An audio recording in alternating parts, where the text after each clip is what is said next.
ನೋಡಿ ಇಷ್ಟ ಆಗಬೇಕು, ಈ ಥರ ಕೈಯಲ್ಲಿ ಮುಟ್ಟುವಾಗ ಉಂಡೆ ಕಟ್ಟಲಿಕ್ಕೆ ಬರಬೇಕು. ಈಗ ಎಲ್ಲ ಪುಂಡಿ ಇಟ್ಟಾಯಿತು. ಇದೊಂದೀಗ ಬಾಯಿ ಮುಚ್ಚಿ 20 ನಿಮಿಷ ಬೇಯಿಸಬೇಕು. ಈಗ ನೋಡಿ ಮಧ್ಯಾಹ್ನದ ಅಡಿಗೆ ಇದು ಗಡಿಬಿಡಿ ಆಗ್ತಾ ಉಂಟು.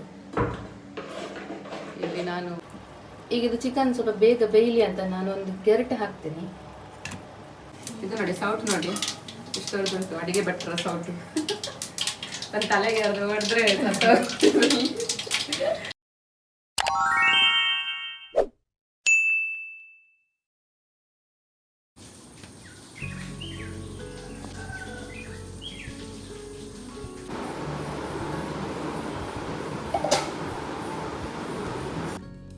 Hi, welcome to my new vlog. ಇದು ನನ್ನ ಸಂಡೇ ದಿನದ ವ್ಲಾಗ್. ಬೆಳಗಿನ ತಿಂಡಿಗೆ ಎಲ್ಲ ಪ್ರಿಪರೇಷನ್ ನಡೀತಾ ಇದೆ. ಇದೊಂದು ಡಿಟಾಕ್ಸ್ ಡ್ರಿಂಕ್ ಆಗ್ತಾ ಇದೆ ನೋಡಿ. ಇಲ್ಲಿ ಜೀರಿಗೆ ಮತ್ತು ಕೊತ್ತಂಬರಿಯನ್ನು ಬಾಯ್ಲ್ ಮಾಡಿ ಕುಡಿಯೋದು. ಹಾಗೆ ಇವತ್ತು ನಮಗೆ ಸಂಡೇ ಸ್ಪೆಷಲ್ ಆಗಿ ಇವತ್ತು ಕೊಚ್ಚಿಗೆ ಅಕ್ಕಿದು ಪುಂಡಿ, ಕುಚ್ಚಲಕ್ಕಿ ಪುಂಡಿ, ಇದು ಬಾಯ್ಲ್ಡ್ ರೈಸಲ್ಲಿ ಮಾಡೋದು. ಬೆಳಗ್ಗೆ ತಿಂಡಿಗೆ ನಮಗೆ ಇವತ್ತು ಇದು ಸ್ಪೆಷಲ್. ಇದು ಮತ್ತು ಚಟ್ನಿ ಮಾಡ್ತಾ ಇದ್ದೀನಿ. ಇದನ್ನು ಮುಂಚಿನ ದಿನವೇ ನೆನೆಸಿಟ್ಕೊಳ್ಬೇಕು. ಇದೊಂದು ಮಿನಿಮಮ್ ಅಂದರೆ 8 ಗಂಟೆ ಆದರೆ ನೆನೆಯಬೇಕು. ನೆನೆಯೋದಕ್ಕೆ ತುಂಬ ಟೈಮ್ ಹಿಡಿಯುತ್ತೆ ಇದು. ಅದಕ್ಕೋಸ್ಕರ ಮುಂಚಿನ ದಿವಸನೇ ಹಾಕಿಡಬೇಕು ಇದನ್ನು.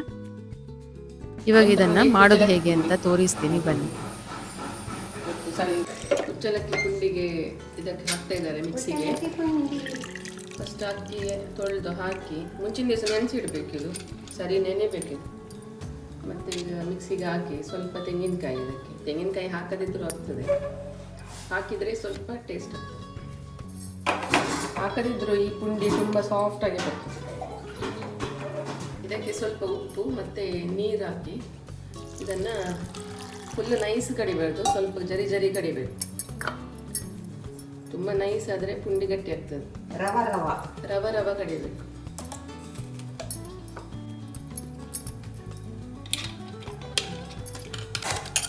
ರುಬ್ಬಿದನ್ನು ಒಂದು ಈ ಥರ ದೊಡ್ಡ ಬಾಣಲೆಗೆ ಹಾಕಬೇಕು.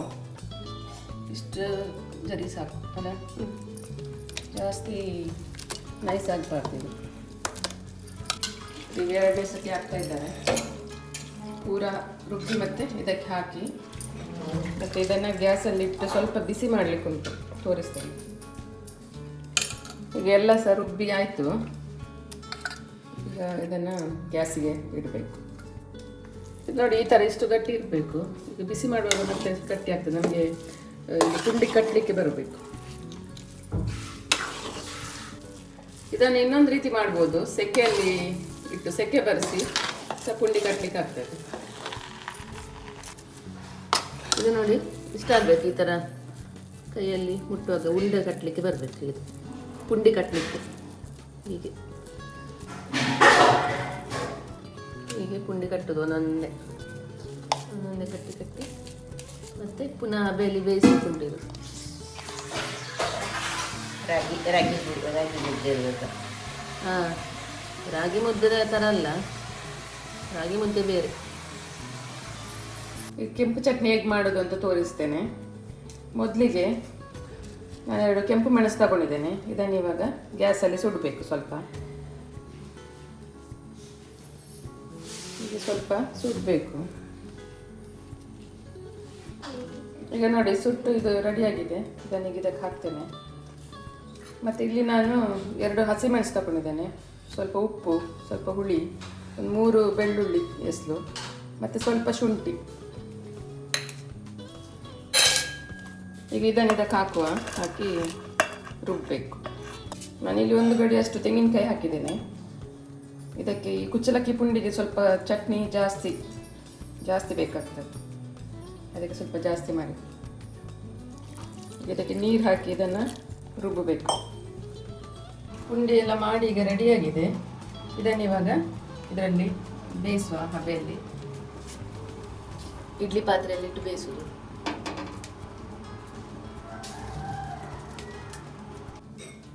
ಈಗ ಚಟ್ನಿ ರುಬ್ಬಿ ಆಯಿತು. ಇದಕ್ಕೆ ಹಾಕ್ತೇನೆ ಪಾತ್ರೆಗೆ. ಈಗ ಇದಕ್ಕೆ ಸ್ವಲ್ಪ ನೀರು ಹಾಕಬೇಕು. ಇದನ್ನು ಸ್ವಲ್ಪ ನೀರು ಮಾಡಬೇಕು.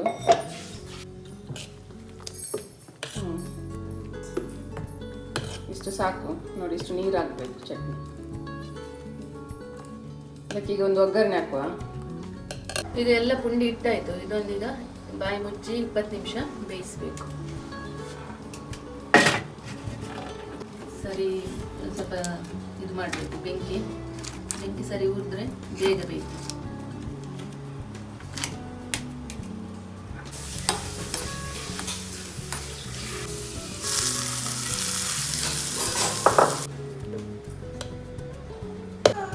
ಈಗ ನೋಡಿ ಇದೊಂದು 20 ನಿಮಿಷ ಆಗಿದೆ. ಪುಂಡಿ ಬೆಂದಿದೆ. ಇದನ್ನು ಸಾಕು. ಇದನ್ನು ಒಲೆಯಿಂದ ಕೆಳಗೆ ಇಳಿಸೋದಿನ್ನು. ಪುಂಡಿ ರೆಡಿಯಾಗಿದೆ ನೋಡಿ. ಇದಕ್ಕೆ ಚಟ್ನಿ ಹಾಕ್ತಾ ಇದ್ದೀನಿ. ಇದನ್ನೀಗ ಅಪ್ಪನಿಗೆ ಕೊಡೋದು. ನಾನು ತಲೆಗೆ ಎಣ್ಣೆ ಹಾಕಿದ್ದೇನೆ, ಸ್ನಾನ ಮಾಡಬೇಕೀಗ. ಈಗ ಮಧ್ಯಾಹ್ನ ಬೆಳಗ್ಗೆ ಆಯಿತು ಎಲ್ಲರದ್ದು ತಿಂಡಿ ತಿಂದು. ಇನ್ನು ಮಧ್ಯಾಹ್ನಕ್ಕೆ ಉಳಿದಿದೆ ಸ್ವಲ್ಪ. ಅದು ಮಧ್ಯಾಹ್ನಕ್ಕೆ ಇದಕ್ಕೆ ಏನು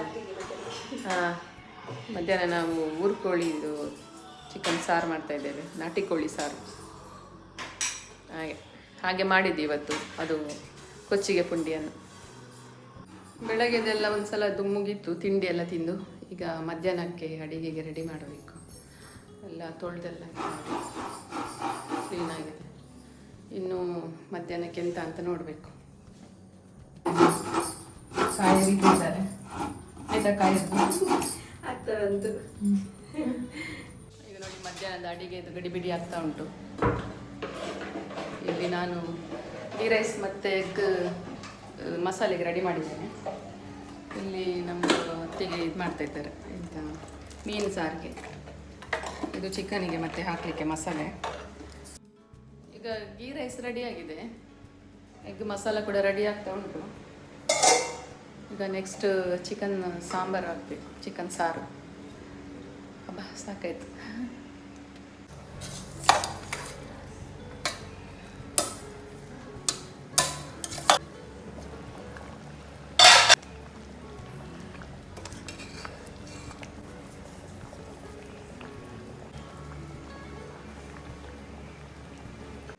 ನೋಡಿ ಗೀ ರೈಸ್ ಮತ್ತು ಎಗ್ ಮಸಾಲ ರೆಡಿಯಾಗಿದೆ. ಇದು ನನ್ನ ಮಗಳಿಗೆ.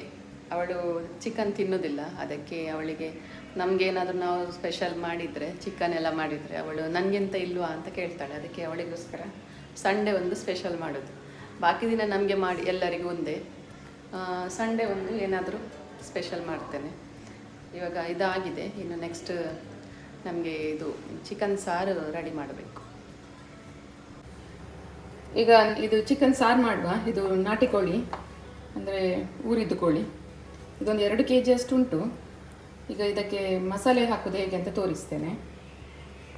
ಈಗ ಮಸಾಲೆ ಹಾಕ್ತಾ ಇದ್ದೇನೆ. ಇದು ಹುರಿದದ್ದು ಮೆಣಸು ಒಂದು 20ರಿಂದ 22 ಹಾಕಿದ್ದೀನಿ. ಒಂದಿಷ್ಟು ಹುಣಸೆ ಹುಳಿ ಹಾಕ್ತಾ ಇದ್ದೇನೆ. ಕೊತ್ತಂಬರಿ ಒಂದು 4 ಚಮಚ ಹಾಕ್ತೇನೆ. ಜೀರಿಗೆ 2 ಚಮಚ. ಜೀರಿಗೆ ಜಾಸ್ತಿ ಜೀರಿಗೆ ಹಾಕಿದರೆ ಸಹ ಜೀರಿಗೆ ಸ್ಮೆಲ್ ಬರ್ತದೆ. ಒಂದಿಷ್ಟು ಮೆಂತೆ ಕೂಡ ಜಾಸ್ತಿ ಬೇಡ, ಸ್ವಲ್ಪ ಸಾಕು. ಒಂದು ಅರ್ಧ ಚಮಚದಷ್ಟು ಒಳ್ಳೆ ಮೆಣಸು, ಪೆಪ್ಪರ್.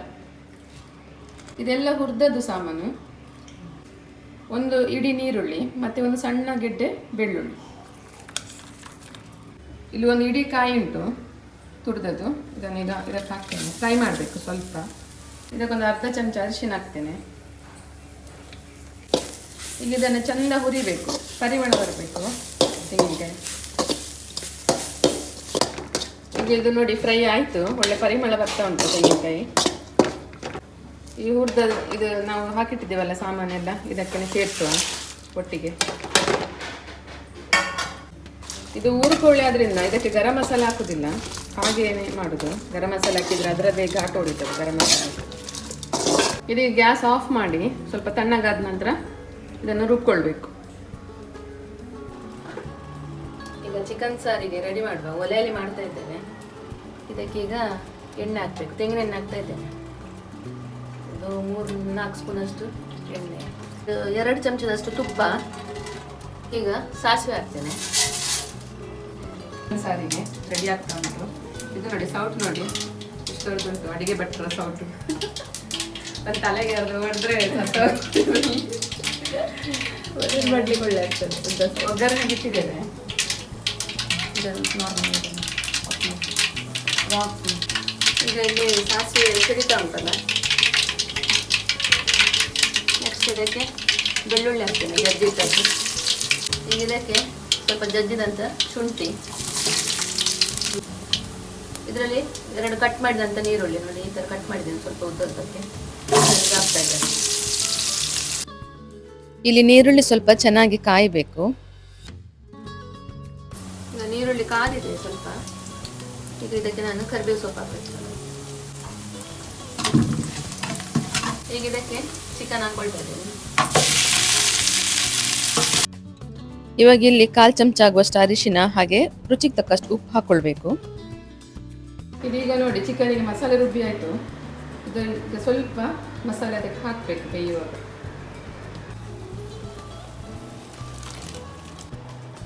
ಇದಕ್ಕೊಂದು ಇದರಲ್ಲಿ ಒಂದು 2 ಚಮಚ ಹಾಕಿದ್ದೇನೆ ನಾನು. ಸರಿ ಸ್ವಲ್ಪ ಈಗ ಇದಕ್ಕೆ ಸ್ವಲ್ಪ ನೀರು ಹಾಕಬೇಕು.